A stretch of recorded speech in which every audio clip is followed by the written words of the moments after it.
investigadores rusos a finales de los 40s mantuvieron a 5 personas despiertas por 15 días utilizando un estimulante basado en gas.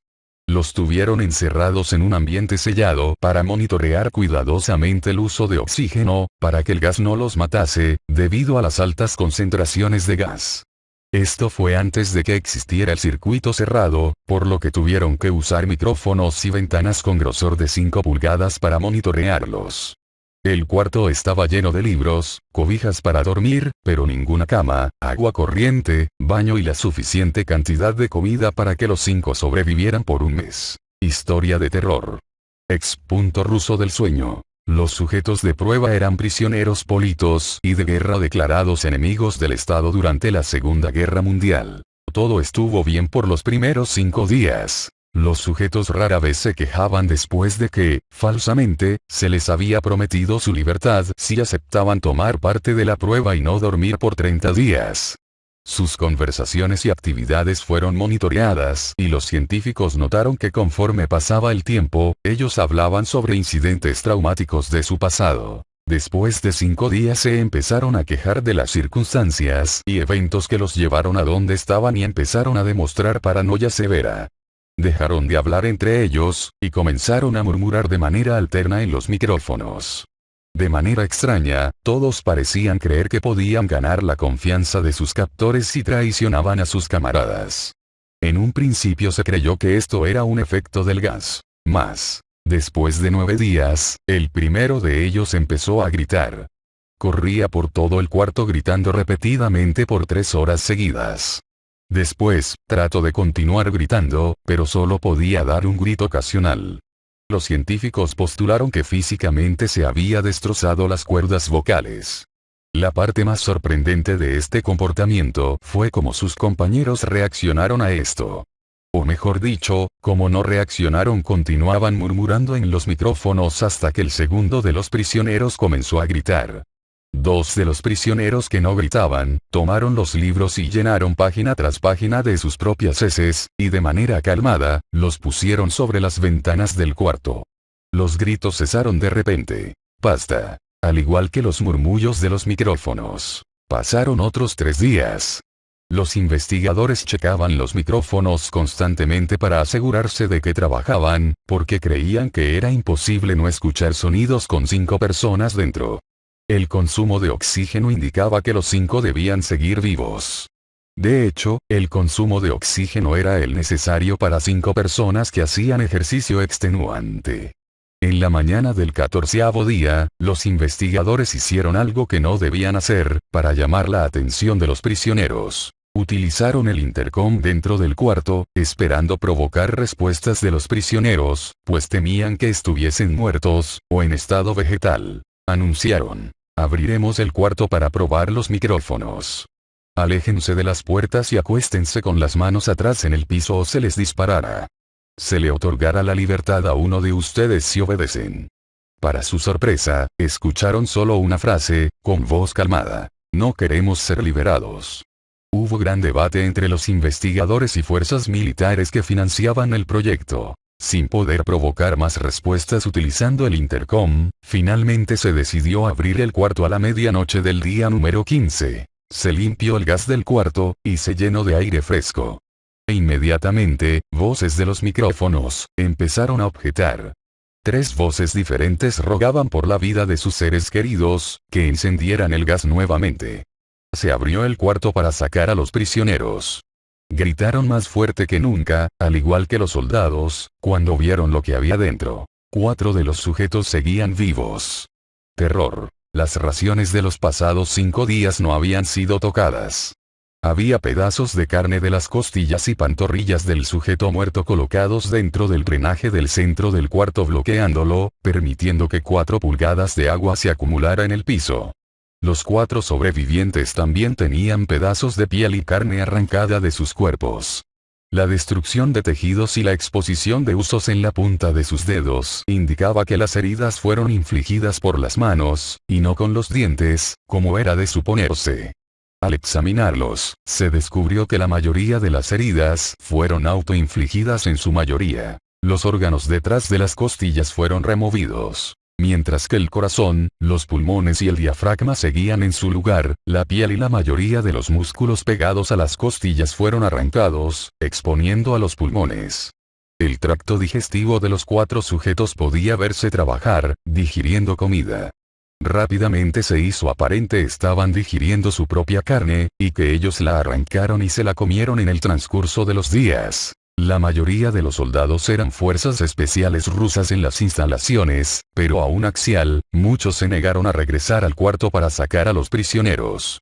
Estos sin embargo, insistían a gritos que los dejaran dentro y de manera alterna rogaron y demandaron que se encendiera el gas nuevamente, para evitar quedarse dormidos. Para sorpresa de todos, los sujetos pusieron una resistencia feroz durante la extracción. Un soldado ruso falleció cuando un sujeto le mordió el cuello, otro fue gravemente herido cuando otro de los prisioneros le mordió la arteria femoral y los testículos. Otros 5 soldados perdieron la vida, si cuentas a aquellos que se quitaron la vida en las semanas consecuentes al incidente. Durante la lucha, uno de los prisioneros dañó su vaso, sangrando de manera casi inmediata. Se intentó sedar al sujeto, pero fue imposible. Se le inyectó más de 10 veces de la dosis humana de morfina, y aún axial luchó como un animal rodeado, rompiendo las costillas y un brazo de un doctor. Se veía latir su corazón al máximo por 2 minutos completos, mientras se desangraba, y continuó gritando por más de 3 minutos, atacando a quien se le acercara, repitiendo la palabra más una y otra vez, cada vez más débil, hasta que cayó en silencio. Los otros 3 sobrevivientes, fueron inmovilizados fuertemente y llevados hacia instalaciones médicas. 2 de ellos, con cuerdas vocales intactas, demandaban continuamente más gas para permanecer despiertos. El más herido de los 3, fue llevado al único cuarto de cirugía que había en las instalaciones. En el proceso de su preparación, para colocar nuevamente sus órganos en su lugar, se notó que el sujeto era totalmente inmune a los sedantes. Peleó furiosamente cuando el gas anestésico se le estaba colocando. Se necesitó un poco más de anestesia de la normal para sedarlo, pero al momento que sus ojos se cerraron, su corazón se detuvo. En la autopsia, se encontró que en su sangre, había 3 veces la cantidad normal de oxígeno. También se rompió 9 huesos en la lucha para no ser controlado. El segundo sobreviviente, era el que primero gritó del grupo. Con sus cuerdas vocales destruidas, él no pudo objetar la cirugía, y solo reaccionaba agitando violentamente la cabeza en desacuerdo cuando se le administraba el gas anestésico. Afirmó violentamente con la cabeza cuando alguien sugirió en hacer la cirugía sin anestesia, y no reaccionó durante la misma, que duró 6 horas, en la cual se intentó reemplazar sus órganos abdominales y cubrirlo con lo que quedaba de su piel. El cirujano afirmó que era médicamente que el sujeto siguiera con vida. Una enfermera aterrada que ayudó en la cirugía, comentó que la boca del paciente formaba una sonrisa cada vez que sus ojos se encontraban. Cuando la cirugía terminó, el sujeto miró al cirujano y empezó a hacer sonidos fuertemente, como tratando de hablar. Asumiendo que esto era de gran importancia, el cirujano le entregó un papel y una pluma, para que el paciente pudiera comunicarse. Sigue cortando, escribió. Se le hizo la misma cirugía sin anestesia a los otros 2 sujetos. Se les tuvo que inyectar un paralítico, pues ellos reían constantemente, y le era imposible realizar la operación axial al cirujano. Una vez paralizados, solo podían interactuar con sus ojos. En el momento en que pudieron hablar nuevamente, exigieron una vez más el gas estimulante. Los investigadores trataron de averiguar por qué se lastimaron de esa forma axial mismos, y por qué querían el gas nuevamente. La única respuesta fue: debo permanecer despierto.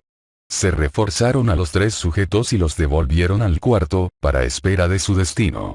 Los investigadores, enfrentando la furia de sus benefactores militares, por haber fallado las metas del proyecto, consideraron dar eutanasia a los prisioneros. El comandante, un ex KGB, vio potencial en el proyecto, y en su lugar decidió ver qué pasaría si ponían el gas nuevamente. Los científicos se negaron rotundamente, pero al final, tuvieron que aceptar. En preparación para ser sellados nuevamente en el cuarto, los prisioneros fueron conectados a un monitoring. Para sorpresa de todos, los 3 dejaron de pelear en el momento que se dieron cuenta que los regresarían al gas. En este momento, era obvio que los tres estaban haciendo un gran esfuerzo por mantenerse despiertos. Uno de los prisioneros, estaba murmurando una canción. El sujeto mudo, peleaba con sus ataduras de piel, como si tratara de enfocarse con algo. El último sujeto, mantenía su cabeza en la almohada, y parpadeaba rápidamente. Siendo este, el primero al que se le puso el EEG, la mayoría de los investigadores monitoreaban sus ondas cerebrales con sorpresa. Eran normales la mayor parte del tiempo, algunas veces, aparecía una línea recta de manera inexplicable. Parecía que repetidamente sufrían de muerte cerebral. Mientras analizaban los datos, una enfermera notó que los ojos del sujeto se cerraron. Sus ondas cerebrales cambiaron inmediatamente por las de sueño profundo, luego se pusieron rectas, y de manera simultánea, su corazón se detuvo. Fuck. El único sujeto que quedaba que podía hablar comenzó a gritar para que lo encerraran en ese momento. Sus ondas cerebrales mostraban las líneas rectas del sujeto que acababa de morir por quedarse dormido. El comandante dio la orden de sellar el cuarto con los dos prisioneros dentro, junto con 3 de los científicos.